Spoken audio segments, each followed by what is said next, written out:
Hello, and welcome to your online strength coach podcast, episode 53, tucking it in on the bench.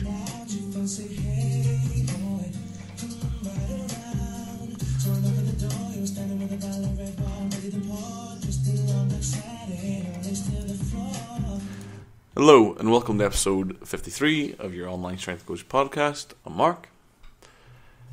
Today is the 4th of November 2015. I neglected to tell you the date on the last episode, which I just uploaded. So today's question is from episode 51, YouTube comments. Comes from PL700. Good video. Never really had that issue myself. I have another question I've been discussing recently. I can't help but feeling I'm giving away some poundage on bench by tucking too much. I've always tucked. Logically, I know I probably shouldn't. Benched 160 kg a couple of years ago at about 95 tucked, but at the time my bar speed was very fast, which saw some issues of wear and tear.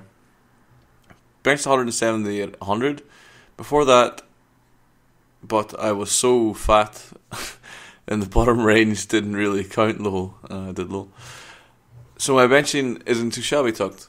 Right now my speed sucks. It's somehow I'm correcting, but while I do that, I wanted to try a little more flair. Nothing excessive, but what would be considered normal by most people, I guess. I started this block on 8s, so the weight still will be light enough.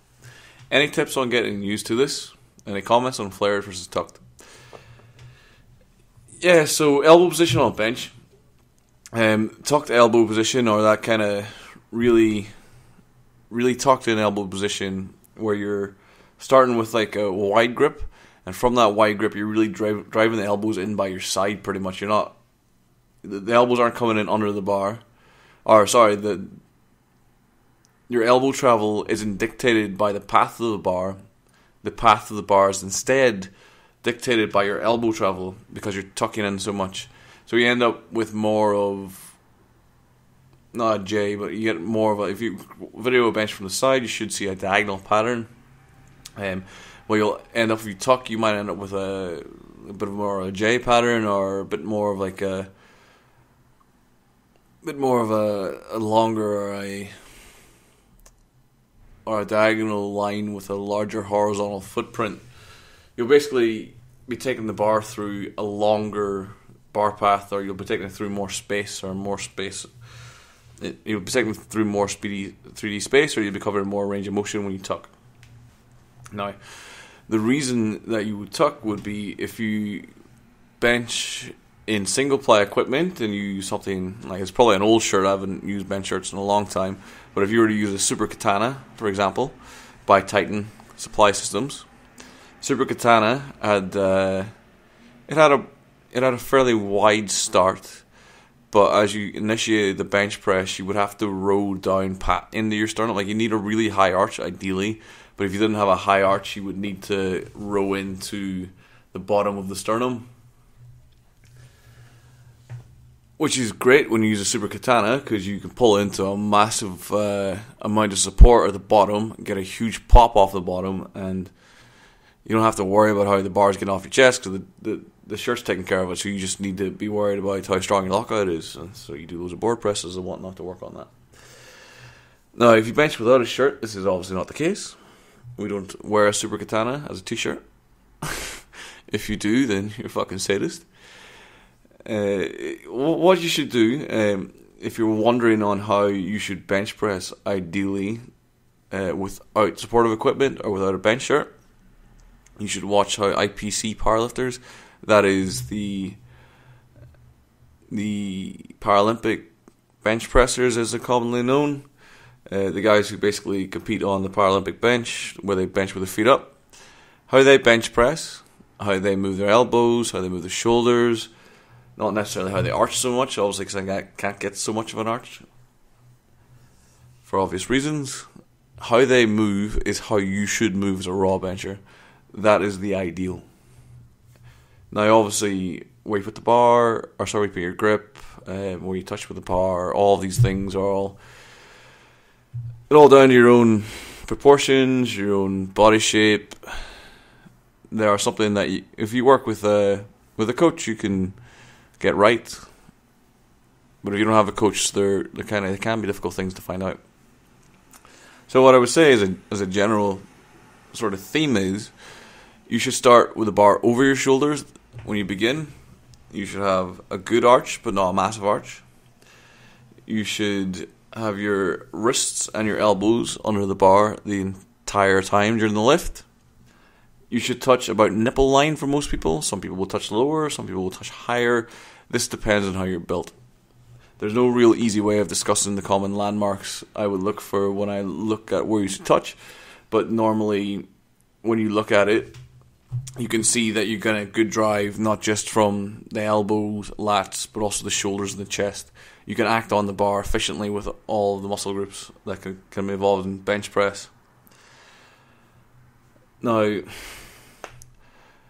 when we're talking about speed, and there's a reason why tucked is faster off the chest than a wider or more flared bench. Tucked, what you see from tucked is you get the closest analogy to tucked bench pressing is close grip bench pressing versus wide grip bench pressing. If you ever notice when you close grip bench press, although you lift lighter weights, you probably notice that it moves a lot faster off the chest.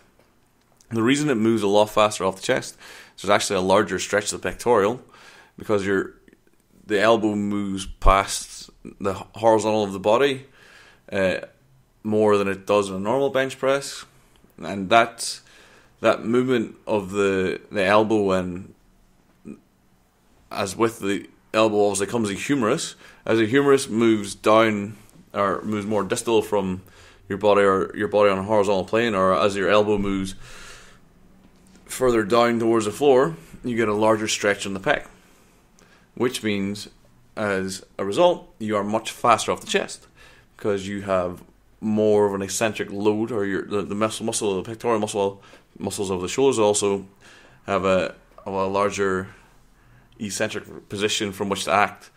So they're more they're better aligned for force production.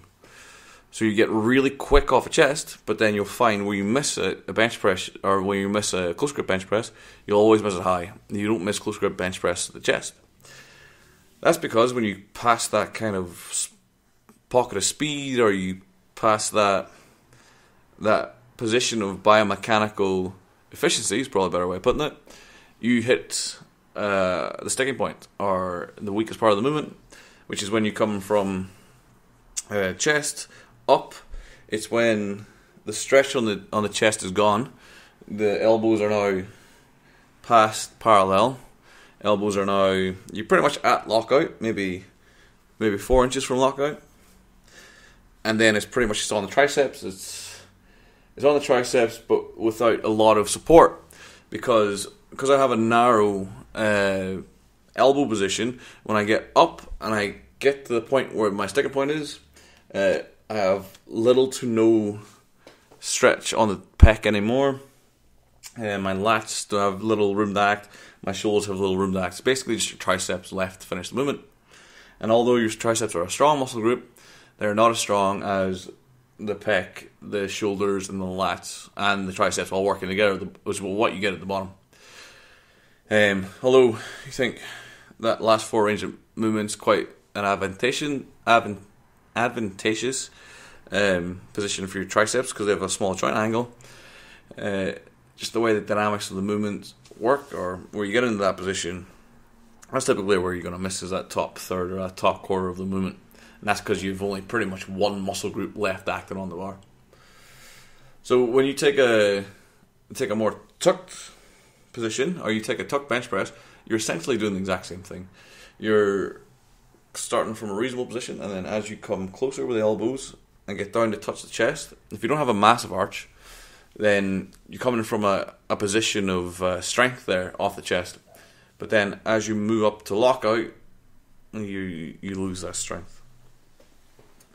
That's why things like board pressing, or things like rack presses, or things like things like chains and bands are probably quite a good tool to use if you are a tuck, or you use a lot of tuck in your bench press. Now, I think this is biomechanically inefficient technique. It is not something I would teach unless you benched in a shirt, in which case I would, if your shirt had that line. If you had pre-existing shoulder injuries, it can be a more shoulder healthy way of bench pressing, so it's another way of doing it. If you use a massive arch, then flared is definitely better than tuck. I was going to say probably, it's definitely better than tuck. So if you have a crazy arch, then it's a much better way of doing it. If you have more of a normal sort of bench press style, then you really want to go with not a flared, but the elbow position should be under the bar, and the bar should follow a natural path down to where on the sternum you can get the most power off the bottom. And that's something that is individual to people. Some people will flare more, some people will flare less, some people will tuck more, but I certainly wouldn't. I would not advocate either an extremely tucked position unless you train, or unless you're training for equipped powerlifting, or you have levers. I mean, that's how you bench the best, or you arch more, like we said previously. And I definitely would not advocate touching high on the chest or touching on the neck, because that's just going to lead to shoulder problems down the road. Now, how to generate more power from the bottom on a not a proper grip, on a more flared grip maybe, or a more natural grip, or a more of a intuitive grip maybe, or intuitive elbow position at the bottom. You got to learn how to time your leg drive. You got to learn how to hold tension through your lower portion, how to get an arch that is going to work for you, so that when you do press, you get a nice kick off the bottom. If you can get that kick off the bottom with a more flared grip, then ultimately you're going to be a lot stronger. The problem with the flared grip is just getting that initial press off the chest. If you can get enough momentum from the bottom, you can generate enough speed from the bottom last style of the bench press, then you're gonna lift more kilos. Where you're gonna miss with that kind of style, and where I would miss normally, is I will miss in the bottom third range. If I don't get enough momentum or enough speed from the bottom, then I'm fucked pretty much. Normally I can lock weights out, it's not a problem for me. But just getting it going, probably where I struggle the most. Okay, that concludes episode 53. It's probably a bit longer, probably a bit more involved. This is where I think there's a lot to be gained from, though, actually looking at the mechanics of the lift, looking at how things work, looking where you can set different things up, or where different people of different proportions can set things up. But it's something that's better put across in person. It's quite difficult to put across through audio format. Hopefully I've done a decent job. If you enjoyed this, hit it with a thumbs up. If you hated it, hit it with a thumbs down. Please subscribe to my YouTube channel. Sound like a right bitch doing that. Any questions, comments, then below. speedpowerperformance@gmail.com is the email. www.castironstrength.com is the website. All right, Strength Coach is now up and running. It's just an ad site at the minute, but we will be pushing forward with making that a thing.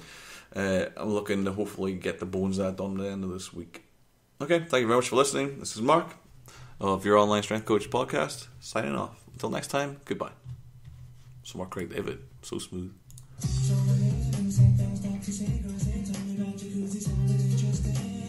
Jump